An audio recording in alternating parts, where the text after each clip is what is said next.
Um feliz sábado a todos e a todas. Mais uma vez, é uma grande alegria, uma grande satisfação nós estarmos juntos aqui em nosso canal para mais uma recapitulação de mais um tópico, de mais uma lição da Escola Sabatina. Seja bem-vindo, meu querido amigo, minha querida amiga. Para você, compartilhe o nosso canal, dê um like aí para que o canal seja cada vez mais interativo. E hoje nós temos a honra, nós temos o prazer de receber o nosso querido pastor Nilson Caetano dos Santos, né? O nosso querido pastor, ele já foi pastor aqui no distrito de São José da Mata, hoje ele é pastor da Igreja Central de Campinas, aí na nossa grande São Paulo, capital do trabalho do Brasil, né? Uma cidade importante, uma cidade estratégica, onde efetivamente ele desenvolve um grande trabalho. Feliz sábado, pastor Nilson, seja bem-vindo, tá certo, ao nosso canal. E hoje a gente vai estudar, pastor, uma lição importante. Semana passada nós estudamos sobre Jacó, o enganador. Tivemos a participação de professor Mateus. E hoje nós vamos estudar Jacó e Israel. E, pastor Nilson, vamos provocar o senhor aqui, já fazendo a leitura do texto áureo da lição, que se encontra em Gênesis capítulo 32, versículo 28. Vem comigo aqui na leitura. Diz aqui o seguinte: então Deus disse: seu nome não será mais Jacó, e sim Israel, pois você lutou com Deus, e com os homens prevaleceu. Olha mesmo, a gente estudou toda aquela trajetória de Jacó, depois de enganar o seu irmão Esaú, enganar o seu pai Isaque. A gente viu as transformações, a ressignificação, pastor Nilson, da vida de Jacó, e agora nós estamos diante de uma grande perspectiva na história desse grande patriarca. Como é que o senhor destacaria os principais pontos da lição desta semana? Muito bom, em primeiro lugar, feliz sábado a todos, muito bom estar aqui junto com o Matusalém. É uma das pessoas que eu mais admiro e que Deus me deu de presente aí nessa minha trajetória ministerial, que já está fazendo quase 20 anos aí de ministério, aliás, 20 anos já, e São José da Mata foi um lugar, um marco aí na nossa vida, uma saudação especial para todos aí de São José da Mata, desse distrito todo aí que a gente participou. Eu acho que foi o primeiro pastor aí, né, Matusalém, do distrito recém-formado, né? Exato. Né? Um grande trabalho aí feito com a juventude, não é, pastor? Foi massa demais, foi muito importante. Seu ministério ali foi um marco significativo, né, para a vida de todos nós, para a vida do distrito. Amém, realmente uma bênção, e nós temos a alegria de ter um filho nascido aí, o meu filho primogênito, Arthur. Eita, coisa boa, abraço para Arthur, um abraço para sua esposa Juliana e para os demais meninos, né? A prole do pastor está aumentando, exatamente. Já tem 3, agora vai aumentando a família, né? Muito bom mesmo. Então, a saudação especial, agradeço aí pelo convite, e é bom a gente poder estar compartilhando a palavra de Deus, ainda mais um tema tão importante como esse, né? Então, eu destaquei aqui alguns pontos principais, eu diria em linhas gerais na lição, porque fala exatamente do contexto de Jacó / Israel. Eu já diria o seguinte, que o que ocorre aqui é uma mudança não apenas de um nome, mas uma ressignificação da identidade do patriarca de Deus. Ele havia sido, durante 20 anos, rotulado como enganador, e esse rótulo passou a fazer parte da identidade dele. Na verdade, eu aprendi que os nossos erros não são quem nós somos, são apenas pontos de vacilos, de quedas que nós temos, mas não constituem a nossa identidade. E no caso de Jacó, ele conviveu 20 anos com essa identidade, o nome dele já remetia a esse episódio na vida dele, e aqui menciona a sua grande luta com Deus, onde ele tem uma transformação tremenda. Então, Jacó, nessa luta, eu destacaria assim, confiou na sua própria força. Jacó, ele perdeu a batalha, só que a Bíblia diz que Deus disse assim, ó, você lutou com Deus e prevaleceu. Então é interessante que quando a gente vence, é exatamente quando a gente se rende e perde para Deus. Perder para Deus é, na verdade, vencer. Jacó venceu, teve uma mudança de identidade, não se chamarás mais Jacó, e sim Israel, porque lutaste com Deus e prevaleceste. Tem uma gama de significado, Matusalém, em cima desse contexto de Jacó e Israel, essa transição, né? Mas Jacó reconhece a fraqueza, clama em lágrimas, e Jacó é declarado vitorioso, e Deus muda aí a sua identidade completamente, né? E aí também, né, assim como Jacó foi vitorioso, ele não lutou contra Deus, ele lutou com Deus. Isso tem um significado extremamente importante, né? E exatamente aí onde chega o primeiro tópico da lição, pastor Nilson. Qual o significado espiritual dessa história incrível de Jacó ali no Val do Jaboque, quando ele está lutando? Quem é aquele anjo? O que significa esse marco na história de Jacó? Interessante Interessante, realmente esse tema ele é espetacular, porque você vai entender a maneira como Deus age por meio da sua graça com um pecador, né, com um homem que Deus tinha grandes planos na vida dele, Jacó, mas que um homem que quis apressar as coisas diante de Deus. Então, existem alguns significados. Em primeiro lugar, essa luta de Jacó com Deus nos ensina a grande lição de que antes que Esaú mudasse o seu coração em relação a Jacó, Esaú odiava o seu irmão e queria matá-lo. Mas antes que Esaú mudasse, Jacó precisava mudar. E para Jacó precisar mudar, para Jacó conseguir mudar, ele precisava lutar com Deus, perder para Deus e vencer. Então, quando eu observo, Matusalém, esse contexto da luta, eu vejo uma tremenda transformação que ocorre na vida do patriarca quando ele tem esse encontro com Deus. Ele estava na expectativa de Esaú chegar como um inimigo, na verdade ele estava com medo, estava só, havia deixado a sua família num lugar mais protegido e ficou sozinho naquele vale. Então ele tem uma visão, ele tem uma luta com Deus, o céu se abre, ele consegue ter uma conexão com o eterno ali, e num dado momento chega esse ser sobrenatural que ele acaba, a princípio, achando que era um inimigo. O que me chama a atenção é que, às vezes, nos nossos momentos de maior luta, Deus está sempre pertinho do nosso lado e a gente não reconhece também a presença do Eterno, né? Assim como Jacó não reconheceu inicialmente que era um ser sobrenatural com quem ele lutava, e a partir daí, ao invés de lutar contra Deus, como disse você, Matusalém, ele passou a lutar com Deus, porque agora a sua identidade era outra.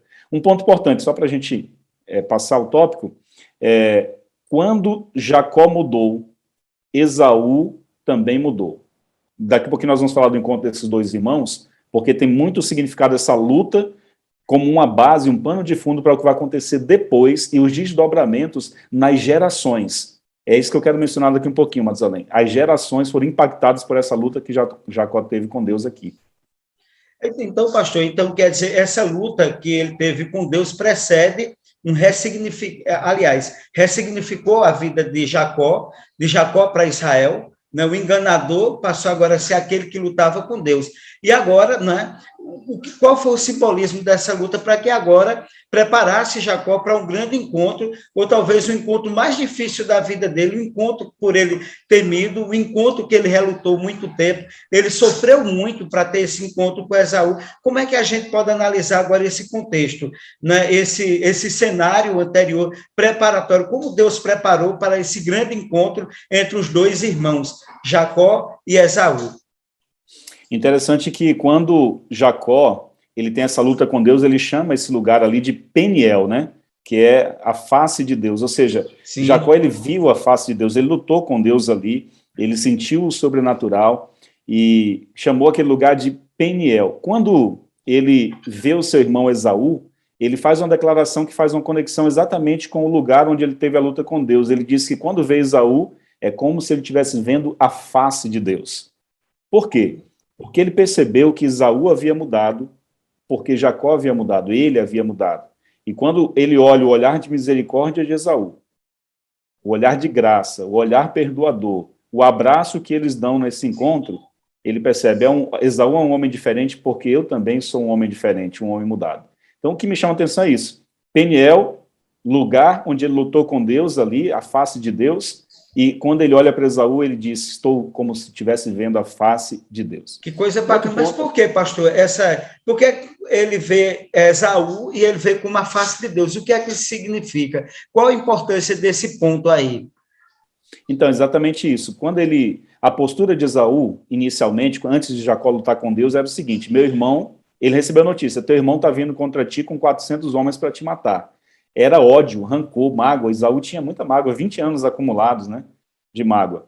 Uma coisa interessante, Matusalém, é que Jacó passou 20 anos fugindo do seu ponto de derrota, da sua história no passado. Sim. E eu aprendi, meditando nesse tema durante esses dias anteriores, que Deus não nos equipou com equipamentos de corrida, de fuga, para a gente fugir do nosso passado, das nossas derrotas. Deus nos equipou com uma blindagem, com a couraça da justiça, o capacete, nos blindou como se fôssemos soldados de uma guerra. Então, Jacó, nessa luta, ele tira, vamos dizer, a sua armadura humana e se reveste da armadura de Deus ali. Então, quando ele percebe a ação de Esaú, agindo com graça e não com vingança, agindo com perdão e não com morte, ele diz, é como se eu estivesse vendo Deus aqui, porque só Deus podia fazer o que meu irmão está fazendo comigo, me perdoando, né? É uma aliança de perdão, né? Que lição, né? Que lição extraordinária, né?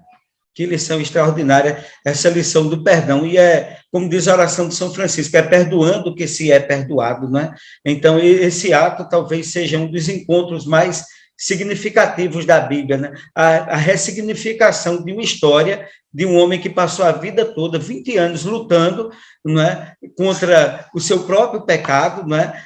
Entendendo que seria vítima do ódio do seu irmão, porque o irmão acumulou uma ira de 20 anos, mas Deus ele agiu e fez uma intervenção grandiosa para que a luta, um encontro que poderia ser uma tragédia, se tornou uma grande bênção na vida de dois irmãos, né? E na trajetória dele, daí por diante, né? Mas a história não termina, né, pastor? Aí depois dessa grande vitória do Valdo Jaboque, agora também do encontro dos irmãos, aí vem problemas na família de Jacó. O que Jacó mais queria era paz, mas ali houve uma violência contra uma das filhas, contra a filha de Jacó, né, Diná, né, e como é que a gente entende esse contexto de mais vamos dizer, um conflito que é vivenciado no seio da família de Jacó, e agora Israel, né? Exatamente, Matusalém, antes de falar sobre Diná, eu preciso colocar um pano de fundo aqui no contexto familiar de Jacó. Olha que interessante, quando os dois irmãos se encontram frente a frente, ao invés de ódio e de rancor, Esaú manifesta graça e perdão. A Bíblia diz que eles não falam nada, eles se abraçam e choram, e depois de recobradas as emoções, Esaú pergunta, e quem são esses que estão com você? Ele diz, são os filhos com os quais o Senhor abençoou o teu servo. Enfim, dentre esses meninos ali, tinha um garotinho, observando tudo, esse pacto de perdão entre o pai e o tio, de 20 anos de fuga. Sim. Agora há um pacto de perdão. E a gente se pergunta, por que José teve a capacidade de perdoar os seus irmãos que o entregaram, quando José, lá no Egito, já um pouco mais maduro? É porque ele tinha um pai chamado Jacó, que fez uma aliança de perdão. Excelente aí, essa colocação foi extraordinária que você está colocando, porque isso é importante para a nossa trajetória também, né? O aprendizado ali no seio da família. Pois é, exatamente, Matusalém. Outro ponto interessante José perdoa porque ele tinha referência em casa, de um pai que perdoou, que pediu perdão para Esaú. Um outro ponto interessante, José não cai com a esposa de Potifar porque ele tinha um pai chamado Jacó, que trabalhou 14 anos pelo amor da sua mãe. Então ele tem uma base familiar muito forte. Isso. Né? Então José dizia o seguinte, não é essa a referência que eu tenho dentro de casa. A referência que eu tenho é de um pai que foi enganado, mas trabalhou 14 anos pelo amor da minha mãe. Não vou me deitar agora com a esposa de Potifar. Um outro ponto interessante no contexto familiar, antes de entrar em Diná, porque a repercussão do caso de Diná foi muito grande, muito forte. A reação dos irmãos realmente foi muito mais intensa até do que o erro que o Siquém cometeu, né? Agora, um outro ponto que me chama a atenção é Jacó é conhecido como o maior empreendedor da Bíblia. Mas quando você vai para José é conhecido como o mais bem-sucedido administrador do Egito, ali em todos os tempos. Por que isso aconteceu? Não foi por acaso, ele tinha um pai chamado Jacó, ele tinha uma base familiar. Um outro ponto relevante é que nós não precisamos replicar os erros dos nossos pais. Percebe que José não é conhecido como enganador, mas Jacó era. Então, ele imitou as qualidades positivas do seu seio familiar, ele adquiriu essas qualidades positivas e ele tomou decisões. E aí, quando a gente vai aqui para o momento que você coloca aqui, ó, a violência contra Diná. Eles tinham uma família completamente disfuncional. Filhos rebeldes, veja, quando os filhos têm a capacidade de vender o seu irmão mais novo e depois mentir para o pai, então percebe que o contexto familiar de Jacó era bem complicado mesmo. E essa tragédia está registrada ali em Gênesis, né, capítulo 34, a gente vai ver mais detalhes ali, nos apresenta os filhos de Jacó como tendo as mesmas inclinações do seu pai, enganador. Mas José não tinha essa inclinação. Olha que impressionante, porque você pode fazer uma escolha. Sim. A Bíblia diz assim, quando Deus faz um pacto com a gente, Matusalém e queridos que estamos assistindo, o pacto de Deus não é para abençoar apenas o Matusalém ou o Nilson. Esse é um pacto geracional. A bênção de Deus vai se estender pelas gerações que virão após cada um de nós. Tanto é que o mandamento diz, faço misericórdia até 1000 gerações daqueles que me amam e guardam os meus mandamentos. Então Deus está fazendo uma aliança com Jacó com o objetivo de abençoar os seus filhos e José e todas as descendências, gerações, assim como foi com Abraão. Agora perceba que nós podemos observar que os filhos de Jacó tinham uma característica do pai de enganador e também do filho, do tio, como vingador. Sim. Esaú era vingador, o pai enganador. E esses garotos aqui que se rebelaram e que foram vingar o abuso que Diná sofreu, eles carregavam com esse ponto forte, nessa característica negativa. Então, Diná foi estuprada por Siquém, que era o filho do rei, era um príncipe, né? E depois do estupro, do abuso, da humilhação, ele ainda se apaixonou por ela.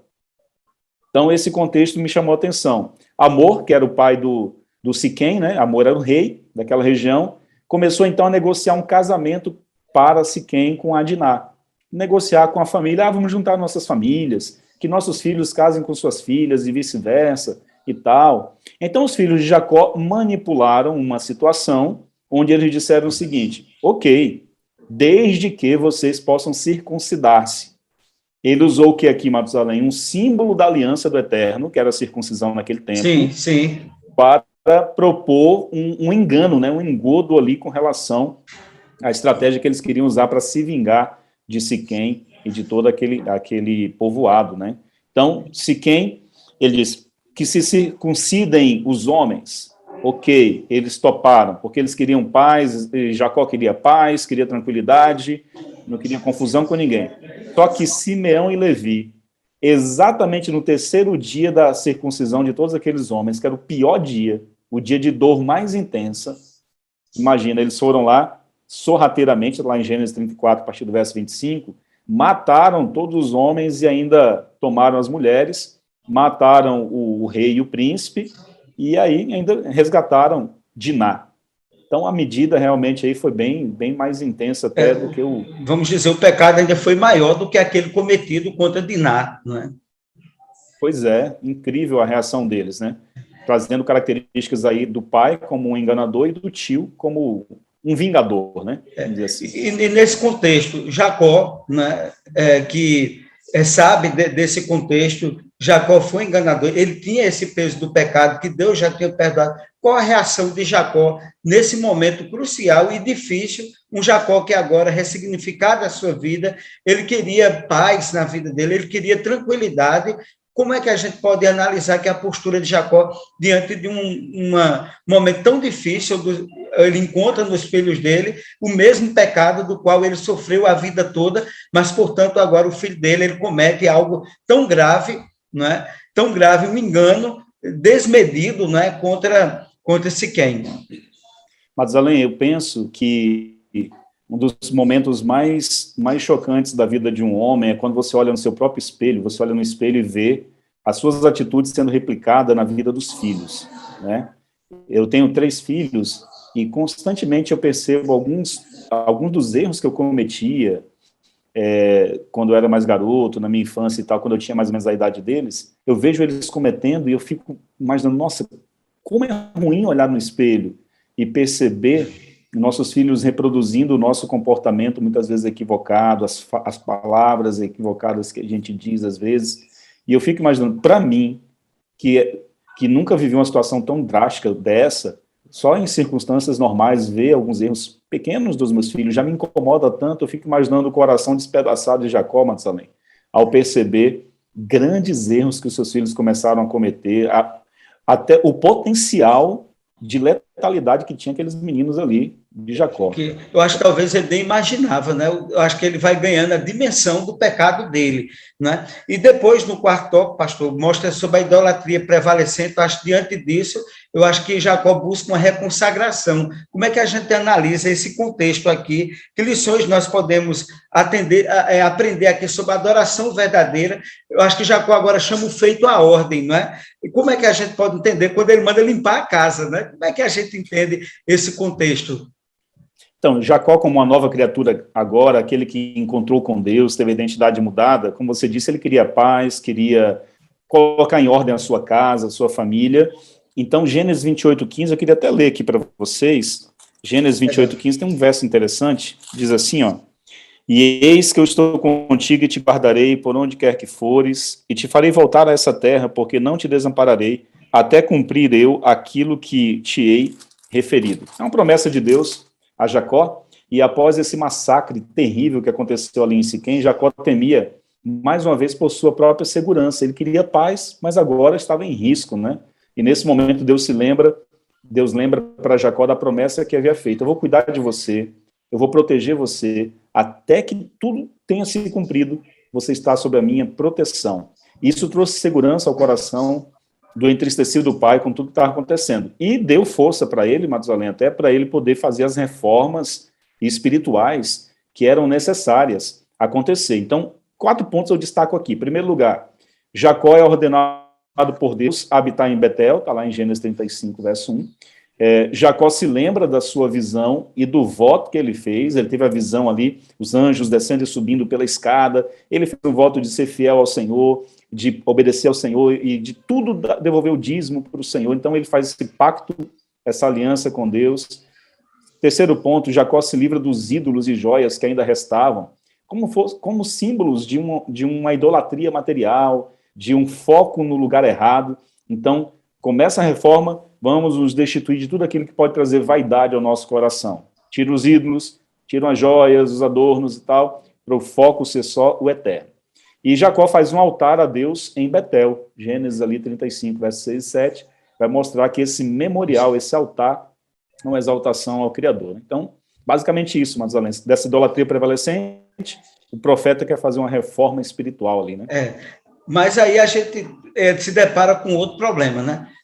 Raquel, ela morre, né? Vem a morte de Raquel, naturalmente uma tristeza, porque, de fato, Raquel era a mulher dos sonhos, da vida de Jacó, a mulher que ele amava, que trabalhou 14 anos por essa mulher, ela morre e nós encontramos um outro problema grave na família de Jacó, né? Qual a postura de Jacó? O que é que nós podemos entender, mais uma vez, desse problema que é deparado, né? Se depara, né, com o primogênito, né? Exatamente Rubens, né? Talvez houve ali uma espécie de vingança contra Raquel, a memória de Raquel, alguma coisa assim. Como é que você analisa esse contexto?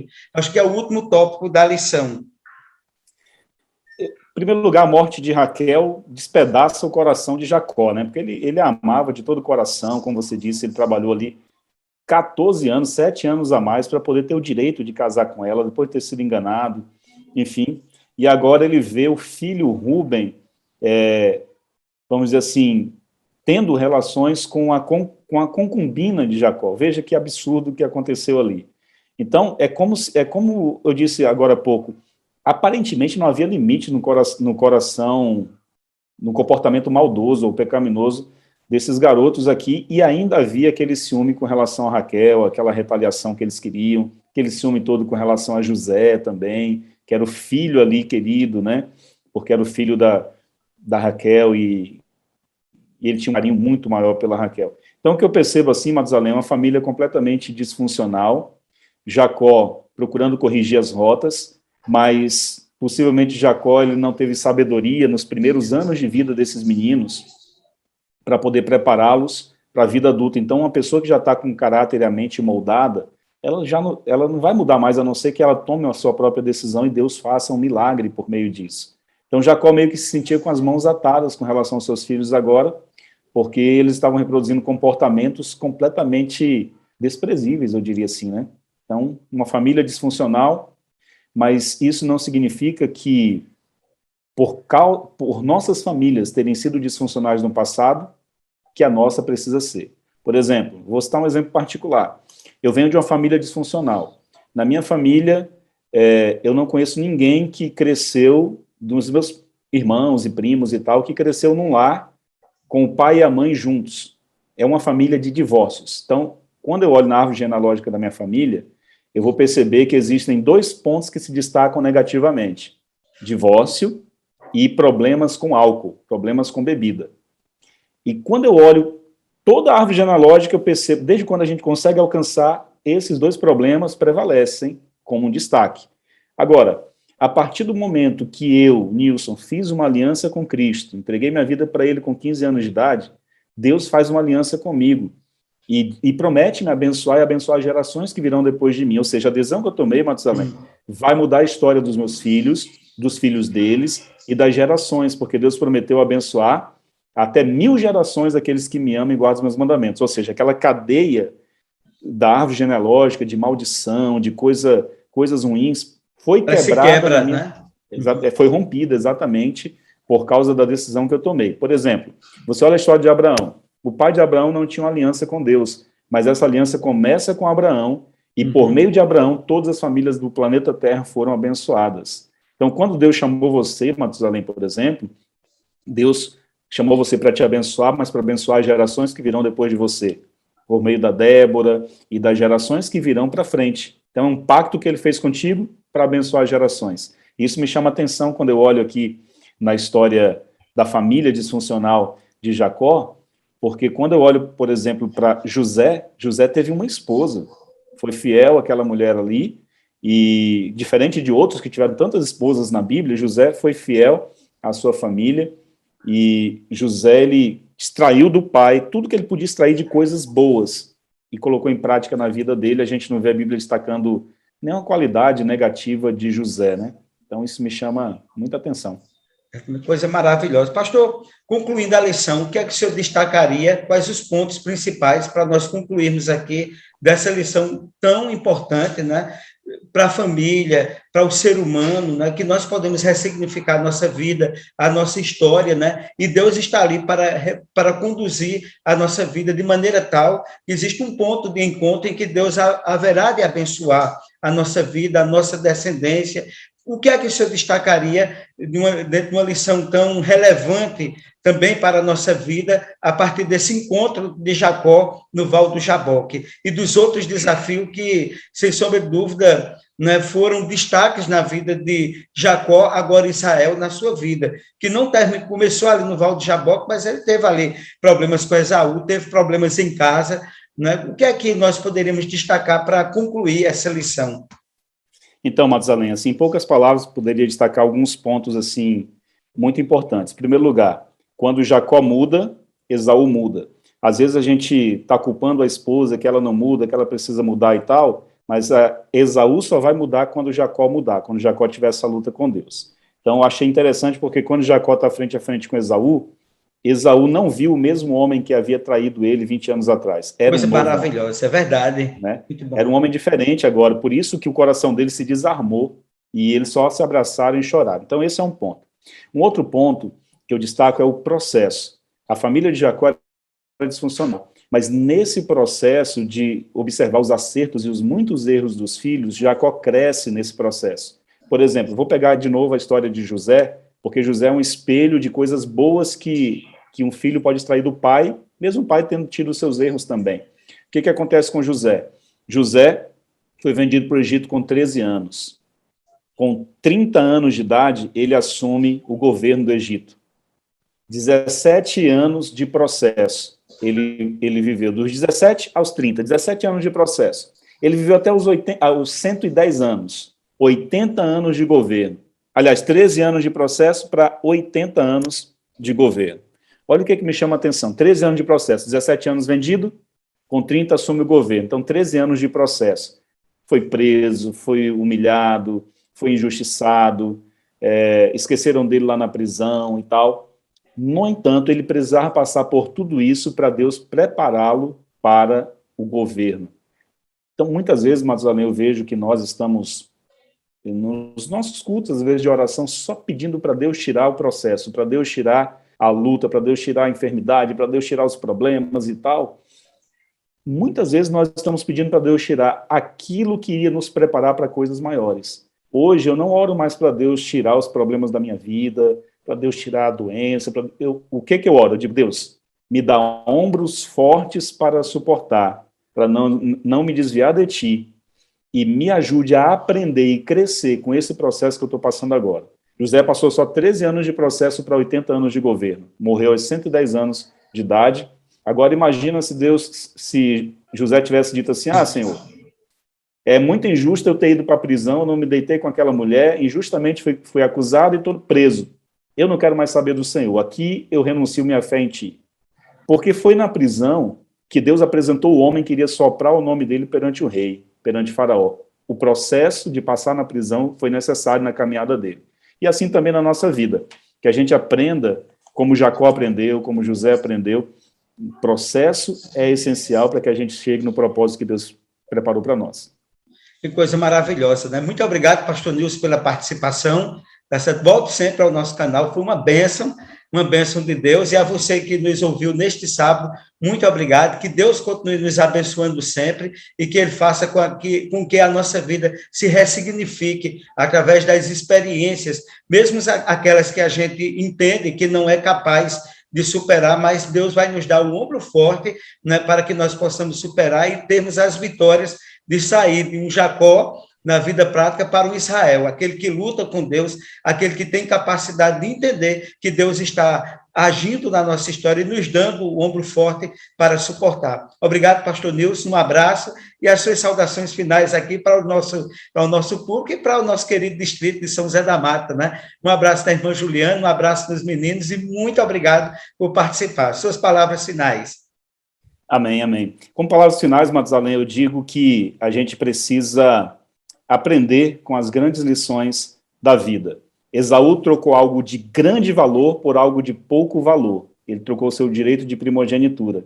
Era para Deus ser chamado o Deus de Abraão, o Deus de Isaac e o Deus de Esaú.